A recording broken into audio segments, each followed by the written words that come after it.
The council chamber of the Galactic Federation fell silent as Ambassador Jacqueline stood before the assembled species, her jaw clenched in barely controlled fury. The holographic projections of 1,000 worlds flickered around her, each one representing a civilization that had just voted humanity into exile. "You dare?" she whispered, her voice cutting through the vast chamber like a blade. "After we saved you from the Void Swarm? After we shared our technology, our culture, our very souls with you?" The Archon Prime, a crystalline being of pure energy, pulsed with what might have been satisfaction. "Humanity is too dangerous, too unpredictable. Your capacity for violence, your stubborn refusal to accept limits you threaten the stability of our ancient peace." Keith, standing beside Jacqueline in his military dress uniform, felt his fist tighten.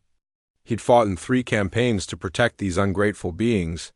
His scars told stories of sacrifice they'd apparently forgotten. "We have 1 standard week to evacuate all human settlements from Federation space," Jacqueline said flatly, turning her back on the council. "Come on, Keith, we're done here." As they walked through the gleaming corridors of the Federation flagship, Keith finally spoke. "What now, Ambassador?" Jacqueline's eyes gleamed with something the aliens had always feared in humans' unbridled determination. Now we show them what humanity really means? The Exodus was unlike anything the galaxy had ever witnessed. 17 billion humans, countless ships, entire orbital stations torn from their moorings, all moving toward the great dark beyond the galactic rim.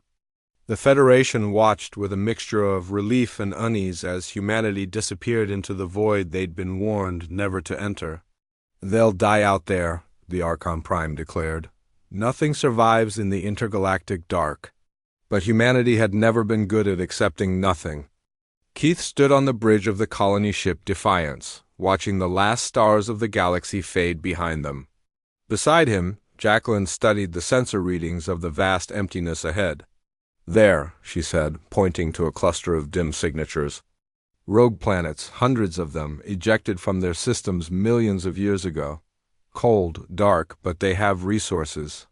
"We can work with that," Keith replied, a grim smile crossing his face. The Federation forgot about humanity. Decades passed, then centuries. They built their perfect peace, their stagnant civilization where nothing changed and nothing challenged them. Then the sensors began picking up anomalies at the galactic rim. Massive energy signatures. Structures that dwarfed anything in Federation space. And ship's vessels built from technologies that shouldn't exist, powered by forces the Federation had deemed impossible to harness. Jacqueline was old now, kept alive by the revolutionary longevity treatments humanity had developed in isolation.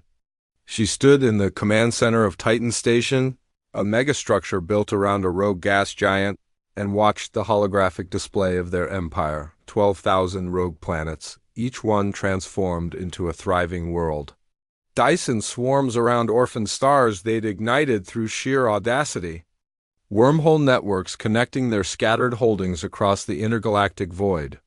And everywhere, the unbowed spirit of humanity, grown stronger in exile, Keith, equally preserved by time, walked to her side. His hair was silver now, but his eyes held the same fire. "The Federation is sending envoys. They want to talk." "After 500 years of silence, now they want to talk," Jacqueline said with bitter amusement. "What changed?" "The Devourer swarm has returned, bigger than before. The Federation's weapons. Can't stop them. Their technology hasn't advanced in centuries. They're desperate." Jacqueline was quiet for a long moment, watching the lights of human civilization sparkle in the darkness. Each light represented billions of souls who thrived where they were supposed to die, who built wonders from nothing, who turned exile into triumph. "Bring them to me," she finally said. The Federation envoys trembled as they entered the throne room of New Earth, humanity's crown jewel, planet-sized megastructure housing 30 billion people. The sheer scale of what humanity had accomplished in their exile was overwhelming.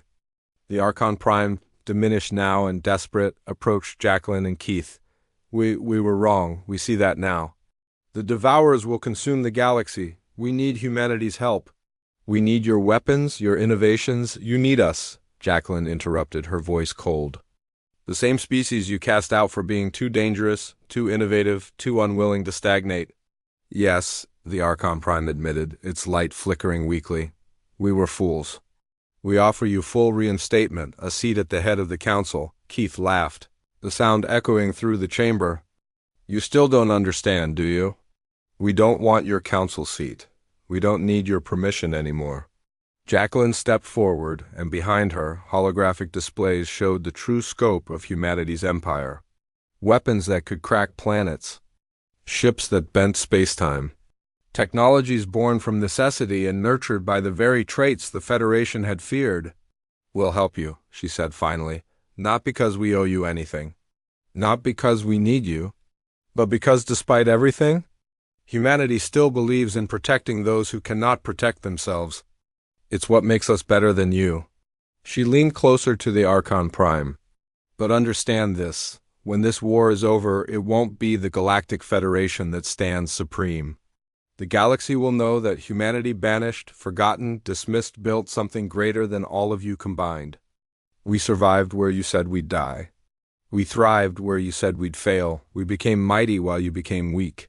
Keith activated the war room displays, showing the deployment of humanity's fleets. Millions of ships, each one a masterpiece of engineering, each one crewed by humans who'd never known anything but the darkness between galaxies, who'd been forged in the cold void into something stronger than their ancestors. The Devourers won't know what hit them, he said with quiet confidence as the Federation envoys departed. Humbled and awed, Jacqueline looked out at the empire they'd built. 500 years ago, they'd been cast out as monsters. Now they were the galaxy's only hope. And that, more than anything, proved what humanity had always known. You don't become great by accepting limits. You become great by refusing to accept them at all. The stars of the Milky Way glittered in the distance, soon to be under humanity's protection. Not through conquest, but through sheer indomitable will, humanity had been banished from the galaxy. So they'd simply built something better. The end.